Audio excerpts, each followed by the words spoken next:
You open the gate because your heart is gentle. But restoring this place will take courage too. She handed him a seed pouch made of spider silk. Plant these where the harm is deepest, Max collapsed. You face the darkness with kindness, Lila said softly. That's the garden's true magic.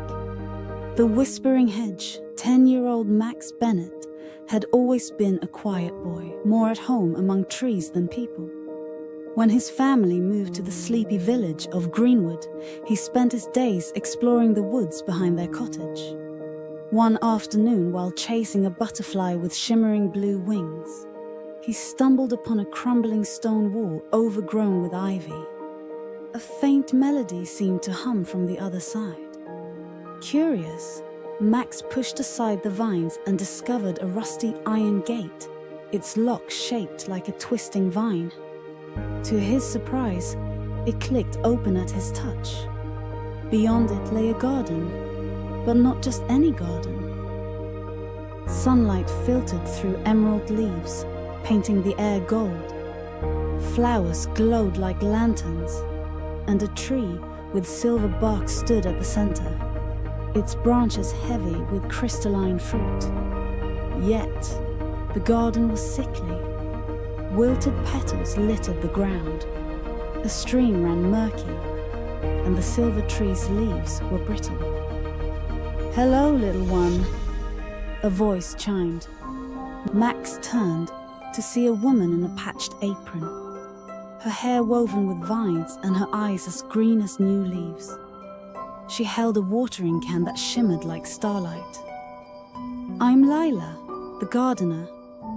You found the Garden of Dreams, or what's left of it." For our last guardian, Lila explained that the garden was a living bridge between nature and human hearts. Long ago, villagers tended it, and its magic kept Greenwood's forests and rivers healthy. But as people forgot the garden, pollution and neglect crept in. Now, the garden's magic and the land beyond was dying. "Why me?" Max asked, brushing a hand over a drooping sunflower. It perked up slightly at his touch. Lila smiled. "Kindness is the key to the garden's magic. You open the gate because your heart is gentle. But restoring this place will take courage too." She handed him a seed pouch made of spider silk. "Plant these where the harm is deepest. They'll grow into what the garden needs if you nurture them." The first seed Max began by the poisoned stream. He planted a seed in the muck, whispering, "Grow, please." Overnight, a towering reed sprouted, its roots sucking the sludge clean. By dawn, the water sparkled, and tiny fish with scales like rainbows darted beneath the surface. Next, Max found a patch of soil grey with ash. He planted a seed and sang a song his mother taught him.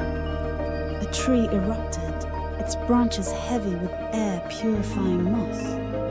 Birds returned, nesting in its boughs. But the silver tree, the heartwood, remained frail. "Its roots are tied to Greenwood's forests," Lila said. "Until the villagers change, it can't heal." The shadow in the soil. One night, Max awoke to a guttural roar. In the garden, a thick black ooze seeped from the ground, swallowing flowers whole. Lila fought it with her watering can, but the sludge multiplied. "It's the anger of the land," she panted. "The factory upstream is dumping waste into the river. The garden feels its poison." Max plunged his hands into the ooze, ignoring its burn. "You don't belong here," he said firmly. The sludge recoiled, but Max held fast, pouring his determination into the earth. The seed pouch glowed, and 1,000 glowing vines erupted, binding the ooze until it dissolved. Exhausted, Max collapsed.